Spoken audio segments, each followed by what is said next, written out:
Avis vascular centre మన దేశంలోనే the best varicose vein hospital.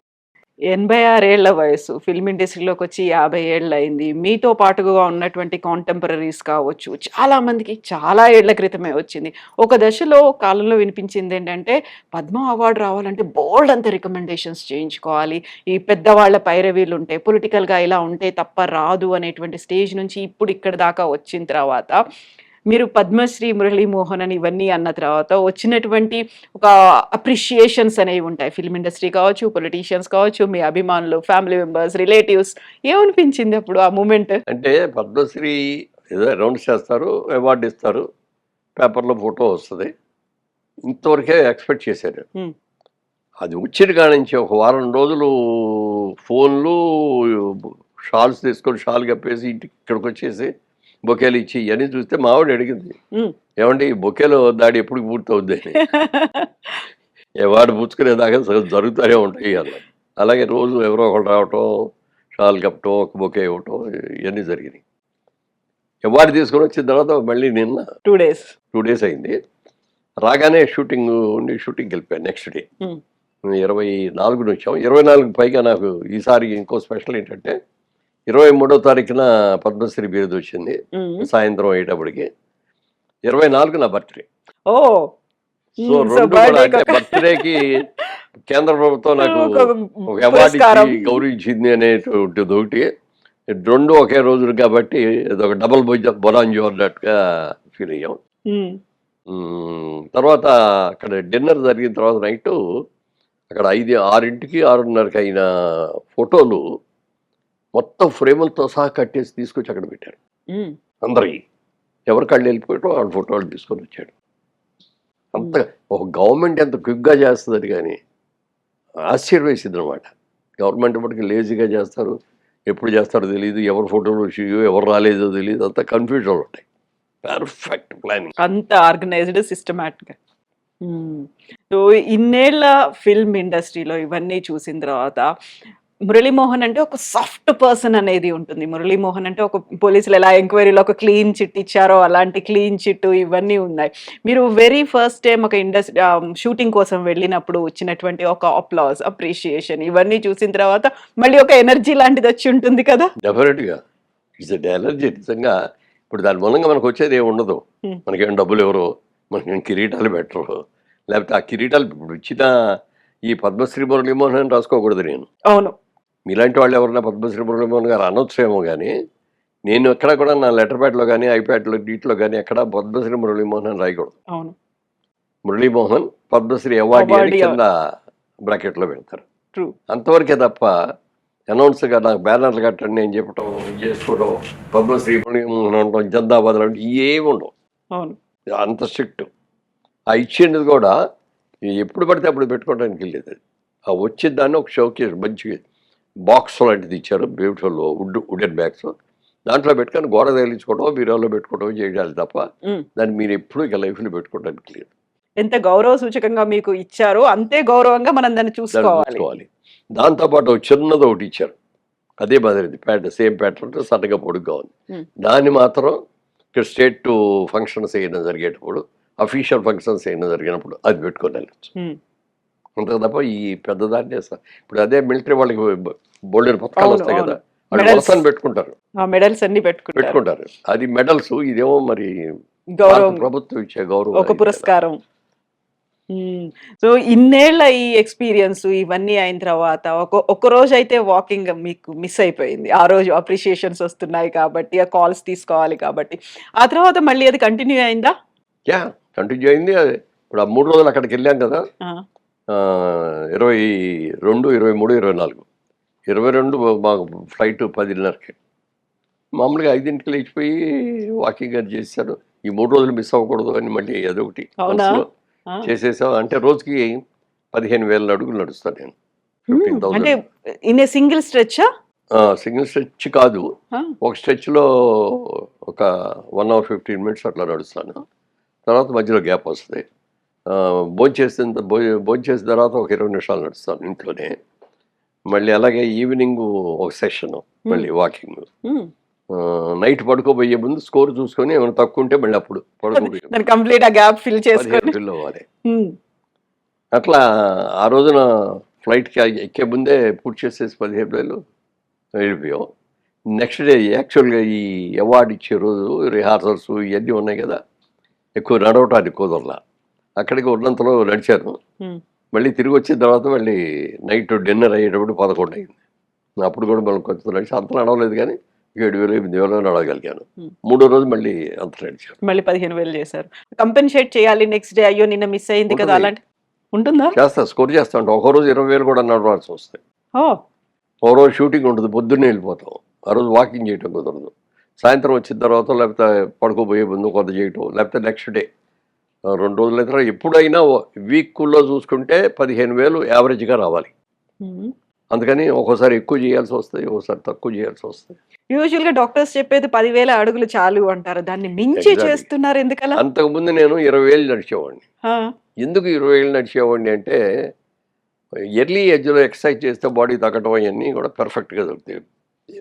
బాగా ఎక్కువ పరిగెడతారు, జాగింగ్ చేస్తారు ఇవన్నీ. నేను ఆ రోజుల్లో కూడా నడిచేవాడిని, అప్పుడప్పుడు జాగింగ్ చేసేవాడిని, స్విమ్మింగ్ చేసేవాడిని, నేను లేకపోతే ఏదైనా హార్స్ రైడింగ్ లాంటిది చేసేవాడిని. అప్పట్లో ఈ జిమ్లో ఇవన్నీ లేవు మేము వచ్చిన కొత్తలో. ఆ రోజుల్లో ఎన్టీ రామారావు, నాగేశ్వరరావు అయితే, నాగేశ్వరరావు ఎప్పుడు నడకే. ఎన్టీ రామారావు ఏం చేసేవారంటే తెల్లవారుజామున లెగుస్తారు. ఆయన 3:30 లేచిపోతారు. లేచిపోయి కాలకృత్యాలు తీసుకొని ఇక అక్కడ ఎక్సర్సైజ్ చేయాలి కదా, ఆయన ఇంటి ముందు ఒక లారీ ఇసుక అన్లోడ్ చేసి ఉంటుంది. ఇప్పుడు ఒక పార పుచ్చుకుంటారు, మామూలు ఇట్లా పెద్ద ఈ కాకుండా పార ఇట్లా ఒంగోని పోయారన్నమాట. అక్కడికి వెళ్ళి ఆ ఇసుక అంతా ఇటు తోస్తారు మొత్తం. ఈ లారీ లోడ్ ఇటు మొత్తం వస్తారు. మళ్ళీ అయిన తర్వాత ఇది తీసి మళ్ళీ ఇటు పోతారు. దట్ ఈస్ అదే రోజు రోజు అది ఆయన ఎక్సర్సైజ్. బాగుంది, చాలా బాగుంది. ఎందుకంటే ఇప్పుడు ఎంతమంది అభిమానించారు, 9 అభిమానులు వస్తున్నారంటే అది నిలబెట్టుకోవాలంటే మేము కూడా కొన్ని సాక్రిఫైస్ చేయాలి. అవును కదా. ఏది పడితే ఎత్తాను, లిమిటెడ్ ఫుడ్, వీలైనంత వరకు హౌస్ ఫుడ్, స్వీట్స్ దగ్గరికి రానేమో, ప్రాక్టీస్. అది వాకింగ్ చేస్తారా, జిమ్కి వెళ్ళి చేస్తారా, ఏం చేస్తారు, అది ఆ బాడీ కాపాడుకోవాలి, పొట్ట పెరగకూడదు. నాకు అప్పుడప్పుడు అనిపిస్తుంది, కొంతమంది అంటారు మురళీమోహన్ గారు మిమ్మల్ని చూస్తే మాకు చాలా ఇన్స్పిరేషన్ అండి, మేము కూడా మీలాగే చేస్తామండి అని చెప్తున్నప్పుడు మనసులో సంతోషం ఉంటుంది. లోపల అనుకుంటాం దీనికోసమే ఎంత కష్టపడుతున్నాం, నీకేం తెలుసు బాబు అంటాం. మా కష్టం ఏం తెలుసు. ఏం తింటారు సార్ అంటారు. మీరందరూ ఏం తింటారు, నేను అదే తింటాను, కాకపోతే లిమిట్గా తింటున్నాం, ఏమి తింటున్నామో తెలుసుకొని ఎంత తినాలో తెలుసుకొని అంత కరెక్ట్గా ఉంటాం. మార్నింగ్ బ్రేక్ఫాస్ట్ అది పెట్టే ఉంటుంది అనుకోండి, మామూలుగా ఇడ్లీలు దోశలు ఇవన్నీ తింటాం కదా, ఏం తిన్నాను నేను. అది తినకుండా ఫ్రూట్స్, సీజనల్ ఫ్రూట్స్, పప్పాయి, లేకపోతే వాటర్ మిలన్, యాపిల్, సీతాఫలాలు దొరికినప్పుడు సీతాఫలాలు, మామిడికాయలు వచ్చినప్పుడు మామిడికాయలు, అట్లా సీజనల్ ఫుడ్ తినేసి ఒక గ్లాస్తో రాగి జావ తాగుతాను డైలీ. అదే లంచ్కి వచ్చేటప్పటికి ఆ రోజు అప్పుడు రైస్ తోటి వెజ్ మెయిన్గా ఆకుకూర కంపల్సరీగా ఉంటుంది, ఆకుకూర పప్పుకూర ఇది. తర్వాత నాన్ వెజిటేరియన్ ఉంటే తింటాం, అది కూడా వారానికి 2 రోజులు 3 రోజులు తింటాం కాబట్టి రెగ్యులర్గా తిన్నాం. నైట్ టైం ఓన్లీ టిఫిన్, ఒక దోశ లేకపోతే 2 ఇడ్లీ, 2 కానీ 3 కానీ ఇడ్లీ, ఏదో ఒక్క ఐటమే, అది తినేసి గ్లాస్ మజ్జిగ తాగేసి పడుకో.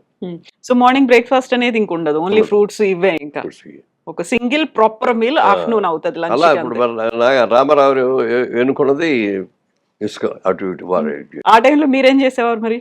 అప్పుడు మేము పొద్దున్నే బయటికి తెల్లవారుజాము లేచి నడక్కే వెళ్ళేవాళ్ళం. అప్పుడప్పుడు బీచ్లో నడిచేవాళ్ళం. బీచ్ రోజు వెళ్ళిపోయి బీచ్లో శాండ్లో నడిచేవాళ్ళం, చెప్పులు లేకుండా, షూ లేకుండా. లేకపోతే స్విమ్మింగ్ చేసేవాడిని. స్విమ్మింగ్ ఇప్పుడు కూడా చేస్తూ ఉంటారు. ఇప్పుడు కాకపోతే బాడీకి ఎప్పుడు కూడా ఒకటే అలవాటు చేయకూడదు అంట. తిండి కానీ ఎక్సర్సైజ్ కానీ ఏదైనా దాన్ని కన్ఫ్యూజ్ చేసేయాలన్నమాట. దాన్ని ఏ రోజున ఏం పెడతాడో తెలియదు ఈయన అనుకోవాలి. అది లేకపోతే షుగర్స్ అన్ని అక్కడ స్టోర్ అయిపోయి ఉంటారు, స్టోర్ చేసేసి పెడుతుంది. అవును. అందుకని అలా చేయటం అలవాటు. ఇప్పుడు జిమ్కి కూడా వెళ్తారు, ఎందుకంటే కొంచెం మజిల్స్ అవన్నీ కూడా లూజ్ అయిపోతారు ఏజ్ని బట్టి. దానికి మా బాబు గొడవ పెడితే జిమ్కి రోజు 1 గంట సేపు ఈవినింగ్ 4:30 to 5:30 జిమ్ చేస్తారు. అదే వాకింగ్ ట్రెడ్మిల్ మీద చేయొచ్చు కదా, ఎందుకు 15,000 అడుగులు పార్క్? థ్రెడ్మిల్ మీద చేసేటప్పుడు ఏమవుద్దంటే అది ఒక రిథమ్ పెట్టుకొని స్పీడు ఎలివేషన్ అవన్నీ పెట్టుకొని చేస్తాం. దాంట్లో స్పీడు తగ్గించుకోవడం కావాలంటే చేసుకుంటూ ఉంటారు. నాకు ఎందుకో మొదటి నుంచి అది ఇష్టం లేదు. నాకు నేచర్లో నడవాలి, మనం వచ్చిన స్పీడ్లో మనం నడవాలి. ఒకసారి నడుస్తాం స్పీడ్గా, ఒకసారి పరిగెడతాం. కూర్చోవాలనిపిస్తుంది. అందుకని అట్లా నాకు ఆ ఫ్రెష్ ఎయిర్లో తెల్లవారుదామనంటే బాగుంటుంది. అందుకని ఎప్పుడు కూడా నేను ఎక్కడికి వెళ్ళినా కూడా, అమెరికా వెళ్ళామనుకోండి, రోడ్లు గీడ్లు మరి గబుక్కని మిస్ అయితే మనం రాలేము. అందుకని ఇటు వెళ్తున్నాం, లెఫ్ట్ ఎక్కడ తిరుగుతాం, ఇటు అన్ని చూసుకొని దాని ప్రకారం ఒక మ్యాప్ ఏదైనా పెట్టుకుంటారా మొబైల్లో? ఏమి మొబైల్లో పెట్టుకోవడం. ఇప్పుడు రామారావు గారి గురించి చెప్పినప్పుడు ప్రతిసారి ఆయన పొద్దున్న ఇంత తింటారు, ఒక కోడిని మొత్తం లాగించేస్తారు, ఇన్ని బజ్జీలు తింటారు, ఇంత స్వీట్ తింటారు, వీటి గురించే చెప్పేవాళ్ళు ఉంటారు తప్ప ఆయన ఎంత మెయింటైన్ చేస్తారో, లేకపోతే దానికి తగ్గట్టుగా ఎంత ఫిజికల్ ఎక్సర్సైజెస్ చేస్తారో అనేది చెప్పేవాళ్ళు చాలా తక్కువ ఉంటారు. పైగా ఆయన పౌరాణిక క్యారెక్టర్లు చేసినప్పుడు అప్పుడు షర్ట్ గిట్టే ఉండదు కదా, ఆ వాళ్ళ కృష్ణుడు వేసిన, దుర్యోధనుడు వేసిన, భీముడు వేసినప్పుడు మాత్రం కొంచెం ఎక్కువ తేడవచ్చు. మిగిలిన అన్ని రోజులు అసలు నేల మీద పడుకుంటారు.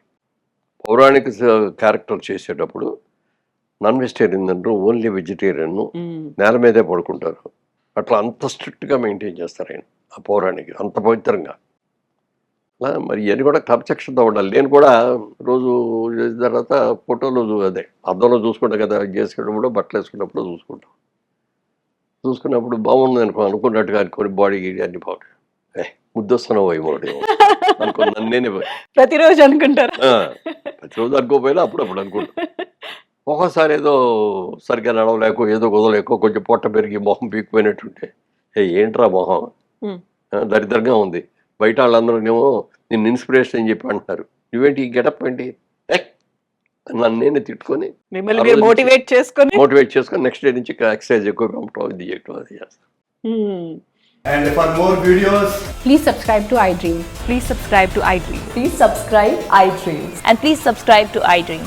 For more videos, subscribe to iDream. please like, share and subscribe to the channel. Congratulations, iDream. Subscribe to iDream. Subscribe to iDream. So subscribe to iDream Media.